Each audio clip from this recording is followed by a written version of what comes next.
warahmatullahi wabarakatuh. Waalaikumsalam warahmatullahi wabarakatuh. Selamat siang anak-anak. Siang Bu. Berangkat semua hari ini? Alhamdulillah berangkat semua. Berangkat semua ya? Sehat semua ya? Iya. Alhamdulillah. Nah, karena kita udah masuk jam kimia ya di siang hari ini, yang tidak berhubungan dengan kimia mohon disimpan terlebih dahulu ya. Baik Bu. Sudah disimpan? Sudah. Nah, sebelum kita belajar kimia ya, Ibu mau mengulas quote yang biasanya tuh kalian dengar sih, pasti kalian dengar, yaitu bersusah-susah dahulu sebelum kita Bersenang-senang kemudian. Ada yang tahu maksudnya? Sakit-sakit dahulu baru senang kemudian. Ya, bener Desi. Jadi kalau kalian tuh ada cita-cita atau hajat, kalian tuh sebelumnya tuh harus bekerja keras lebih dahulu. Ngerti ya teman-teman? Jadi kalian harus bekerja keras sebelum mencapai cita-cita. Seperti itu ya.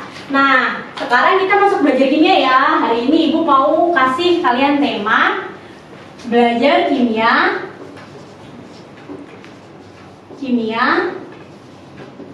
bersama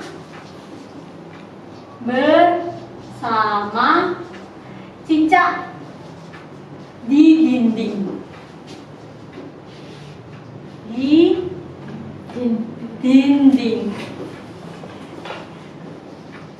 Ada yang tahu nggak maksudnya? Maksudnya tuh apa? Belajar kimia bersama cicak di dinding. Nggak tahu Bu. Kalian pernah lihat cicak di dinding nggak? Pernah. Teman-teman pernah bertanya-tanya nggak sih kenapa kok cicak itu nggak jatuh saat dia merekat di dinding atau jalan-jalan di dinding itu? Coba menjawab. Oh, boleh Risti. Karena cicak itu punya bulu yang sangat kecil terus menempel di tembok yang punya pori-pori itu harus dicari. Oh benar, itu salah satu mengapa cicak bisa merekat di dinding. Nah, itu juga salah satu contohnya ya, karena ukuran tadi di telapak kakinya itu ada benar bulu-bulu kecil, itu berukuran nano, sehingga dia bisa melekat di dinding. Nah, tapi kita akan dari jawaban lain itu ada karena seperti kata Listi ada bulu-bulu halus ya, dia terdapat gaya di sananya, gaya di mana bulu-bulu halus itu terdapat gaya sama molekul di dindingnya, gaya tarik listrik. Nah, maksud gaya itu adalah gaya van der Waals. Gaya van der Waals itu apa sih? Gaya van der Waals itu gaya yang terjadi karena polaritasan. Polaritas itu di mana ada medan positif dan negatif. Nah, gaya van der Waals ini menghasilkan gaya rekat sementara. Seperti itu ya teman-teman. Jadi, gaya van der Waals tadi apa? Kita akan belajar gaya van der Waals.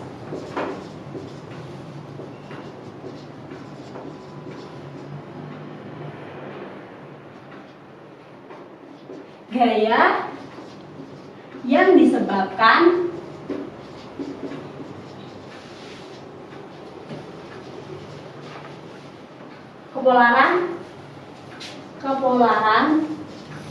polaritasan antar molekul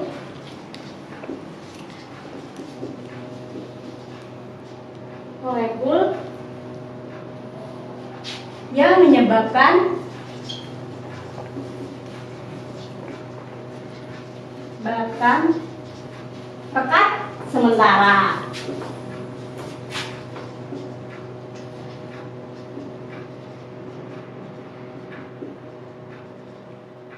Nah, gaya van der Waals ini ada beberapa jenis nih. Ada gaya dipol-dipol, ada gaya terinduksi, dan gaya London. Nah, hari ini kita akan belajar dulu ya, yaitu gaya dipol-dipol dan gaya London.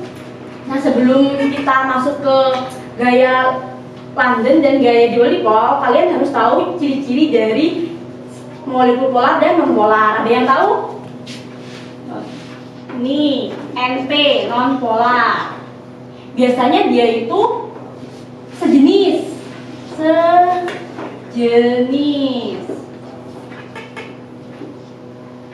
Terus apa lagi? Tidak memiliki PEB. Senyawa non-polar itu memiliki PEB. Lalu sejenis memiliki PEB. memiliki keelektronegatifannya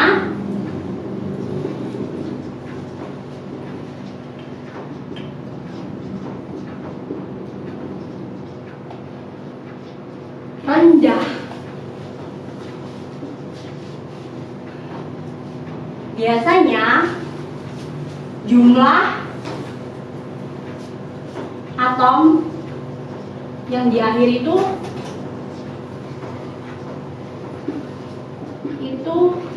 genap.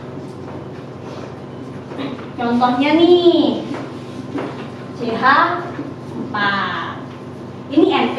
Lalu kalau polar gimana nih teman-teman? Polar. Balikannya aja ya teman-teman. Jadi dia tidak memiliki P, dia tidak sejenis. Tidak sejenis.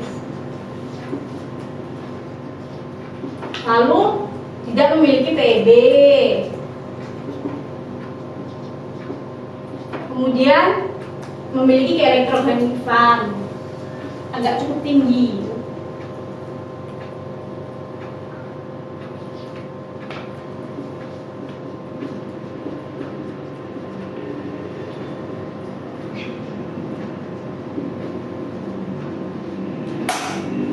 Cukup tinggi. Lalu biasanya ini atomnya ganjil.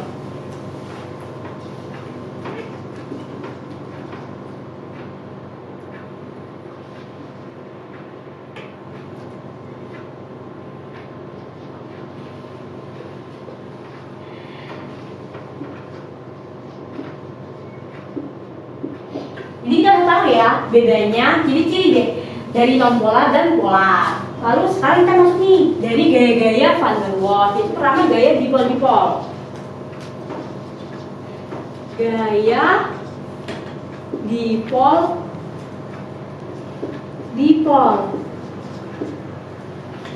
Gaya dipol-dipol adalah gaya tarik antar atom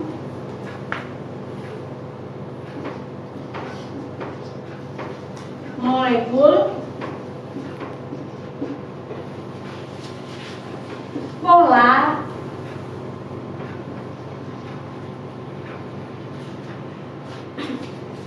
gaya molekul antar molekul polar dan polar. Jadi contohnya kalau polar dan polar itu tidak sejenis, tidak memiliki PEB. Jadi contohnya HCl dengan HBr. Molekul polar dan polar. Gitu ya teman-teman. Ada yang ditanyakan dari gaya dipol ini? Nah, lalu kita lanjut ke gaya London.